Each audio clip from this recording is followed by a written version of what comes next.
The village of Eldreon lay beneath an endless dusk where the sun had not truly risen in years. The people spoke in hushed whispers of a curse, a creeping darkness that fed on their fear. At the heart of their dread stood the ruins of Valthor's cave, a sacred site long abandoned. But the truth was far more sinister. Deep beneath those crumbling stones, bound in silver-black chains, a demon slumbered. It whispered from the abyss, luring the desperate with promises of forbidden miracles. One man, broken by grief, would soon heed its call. As autumn's chill crept through Eldreon, a gaunt figure staggered through the village square. Kael, once a scholar of great renown, was now a man hollowed by loss. His wife, Alina, had perished to the wasting sickness, and his young son, Eldreon, teetered on death's edge. No healer could save him. Rumors of a final, terrible option reached Kael's ears. The elders, wary and fearful, spoke of the demon beneath the cave. It grants wishes, they said, but always for a price. That night, Kael stood before the cave ruins, the weight of his desperation pulling him forward.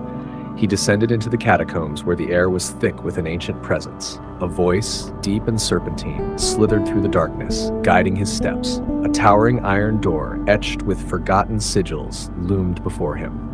The moment his fingers grazed the metal, a searing pain shot through his hand, and the door groaned open.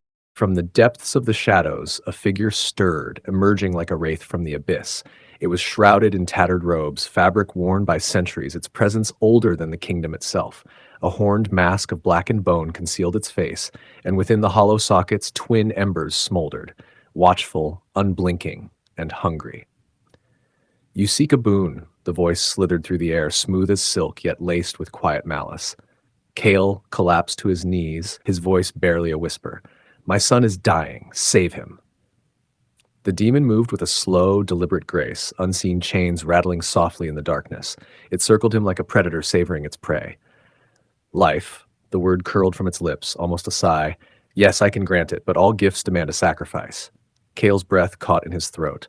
He had nothing left but himself. "What is your price?" A grin, sharp as a dagger, gleamed through the gloom. "In 3 days, you will bring me another soul, one as pure as the boy I restore. If you fail."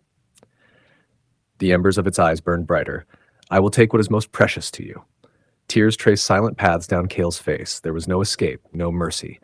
"I accept." By dawn, Eldreon was whole again, his laughter ringing through the cottage like sunlight piercing a storm. The village whispered of miracles, but Kael knew the truth. His time was slipping away.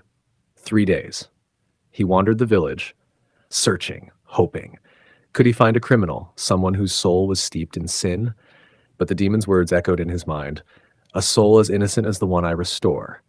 The weight of his choice pressed down on him, cold and unrelenting. He had wished for life, but in doing so he had become death.